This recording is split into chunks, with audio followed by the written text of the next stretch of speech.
From the headlines that move us to the plays on the field and the people making a difference. It's news, sports, stories, and the people that make our community come alive. This is the Heartbeat of Tampa Bay. I'm Christopher Ingram. And I'm Sarina Fazan. Thank you so much for joining us, everyone. Sarina, we have two wonderful guests here today. You know, I'm telling you, Christopher, it's women like these that are the true rock stars, right?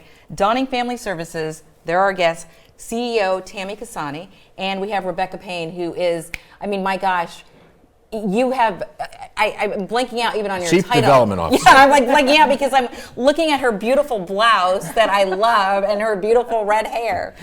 Guys, thank you so much for being here. So tell us about Dawning. I had not heard about Dawning Family Services until Ree told me about you guys a couple of weeks ago. Tell us a little bit about your mission, what you do, and the big event that you have coming up. Sure. Dawning Family Services has been in the community for over 40 years. We were formerly Alpha House of Tampa, and we work with families experiencing homelessness or housing instability and help transition them to permanent housing where they can rebuild and restore family well-being. You know, it's interesting because it's such a great cause, and I'm stumbling over Rebecca because you just joined, what, like a year ago? That's right. And I am just so impressed with you in your role on how you're spreading the message, you know, getting Tammi on multiple shows, sharing the mission. Why are you so passionate about it? You know, Sarina, thank you for asking that question. Really, I learned about Dawning Family Services through a collaboration and contract before I joined the team, and I'm really moved by what's happening in Hillsborough County around the homeless issue. And this is a way for me really to put my skill sets from a lot of years to great use to spread the word and make a collaborative difference in the lives of people experiencing homelessness. So we all see the homeless people in our community. And some of us give money, some of us give food, some people just completely ignore them and think out of sight, out of mind. What's the real story of most homeless people? And I would imagine it's not unique to Hillsborough, but around the country. Describe what the typical homeless person is facing and how they got there, and then what you guys do to help get them out of that situation. Sure. So most of the families that we see that we're working with, it really is families working full time and just not able to afford housing or make ends meet. So most families are working paycheck to paycheck. And when there's one crisis or emergency, someone gets sick, there's a divorce, there's an additional family member coming into the household, a child is homesick for a week, these families really aren't able to move beyond that. It becomes a domino effect. So they get behind in rent, they have to start making choices.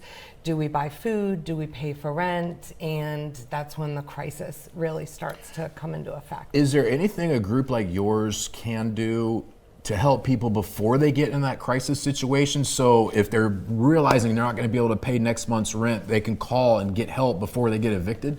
Yes. So one of our 4 pillars of service is our prevention program that really is set up to work with families that are at risk of becoming homeless, to make that bridge between unstable housing to a stable housing environment so they don't experience the crisis of homelessness.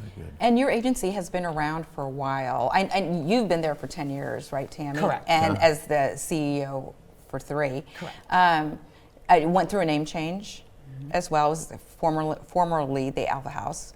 But what is the history? Like, how did it all begin in the first place?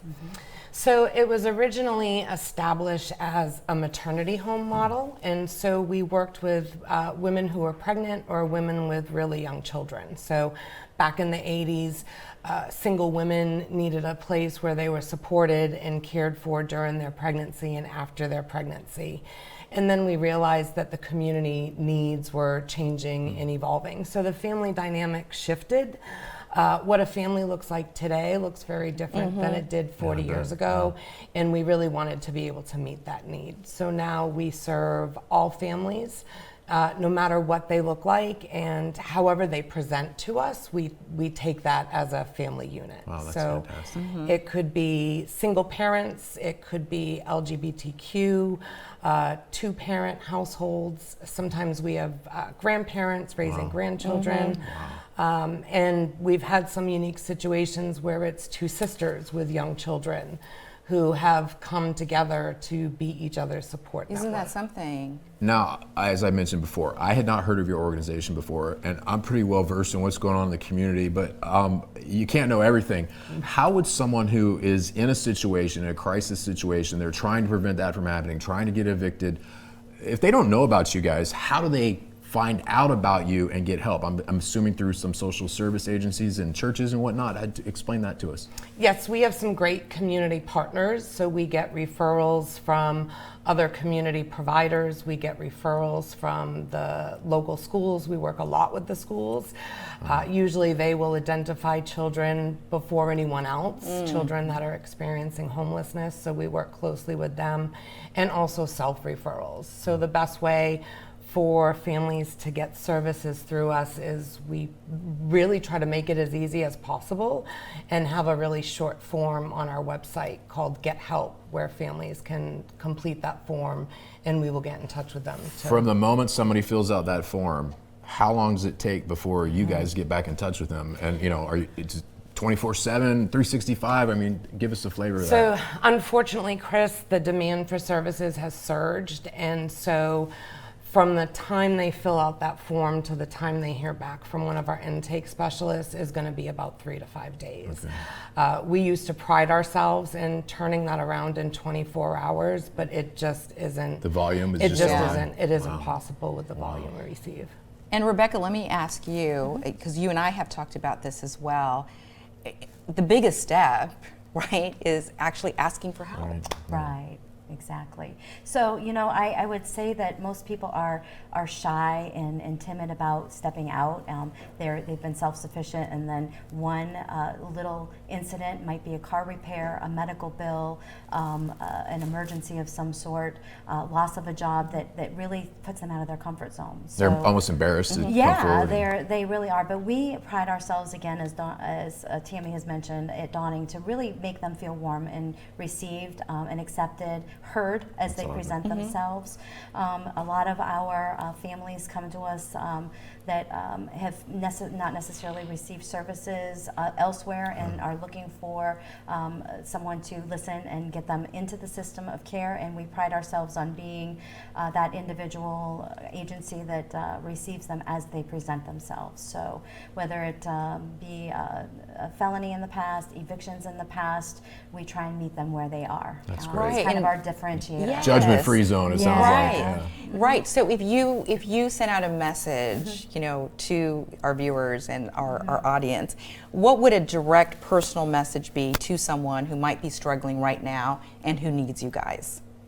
I'm going to let you go ahead. All right. I think a direct message to families would be call us. We are here to help you, and we will find a way to provide services to you. What's your telephone number for help, for services? The best way really is the website. Okay. So I would push That's people to website the URL? website is dawningfamilyservices.org. That really is the quickest way to get the intake completed and get a phone call back for services. Okay. And you guys have a really major event too coming up, right? It's so exciting. This is an annual fundraiser that you guys also do. That's right. If you want to share about that. Sure. So on Friday, March 27th, we are hosting our 4th annual Dusk Till Dawn event, which is a sleep out and in solidarity of homelessness event great that idea. happens right on our campus on Armenia Drive. We set the stage by welcoming families that have been successful through our program. We are honored to have Sarah Rosario from 10 Tampa Bay serve as our Mistress of Ceremonies. Our presenting sponsor for the 4th year in a row is Suncoast Credit Union, which is big advocates of community. They're everywhere. Yes, community support across our Tampa Bay region. And really what this event is it allows you to be immersed in what it feels like to be homeless. So we welcome everybody, and then we set them up in 4 activities that they're going to actually be set up in a scenario that a homeless family would be experiencing. And we walk them through those, and then we come back and we reflect about how they felt about that. For instance, you only had $4,000 left in your bank account. You had a medical emergency that was $8,000. What are you going to do? what's your next steps? Or you're being evicted. What do you bring out of your home if you've got 10 minutes to evacuate your home?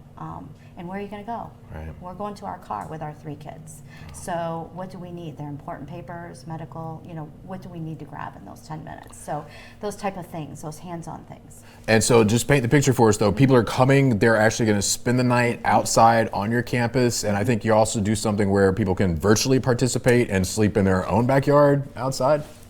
Yes, so we will have, after the programming, people are welcome to stay on our campus. People will sleep out either under the stars, in tents, in their cars, and join us the next morning for a light breakfast and reflection.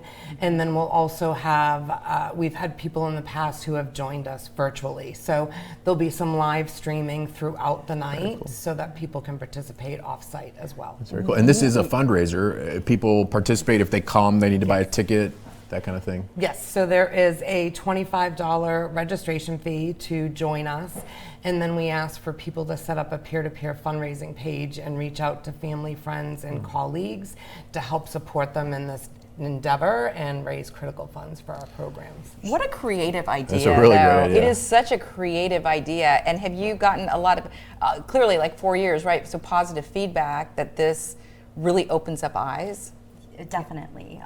We take this opportunity to really provide awareness to the community that it's more than just what you're seeing with your eyes. Sometimes you don't see where they're in the Walmart parking lot with their family because, again, it goes back to don't want to be in the public eye when you're experiencing that.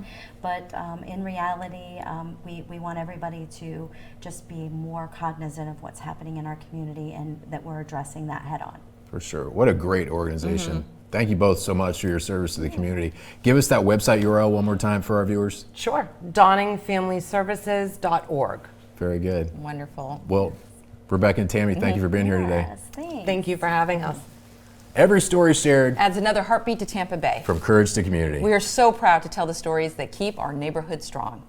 Thanks for watching The Heartbeat of Tampa Bay. What a great Yeah. idea. I love the Yeah, whole I concept of love what the you guys idea. are doing And I'm with so, that fundraiser. like I get all like tied up.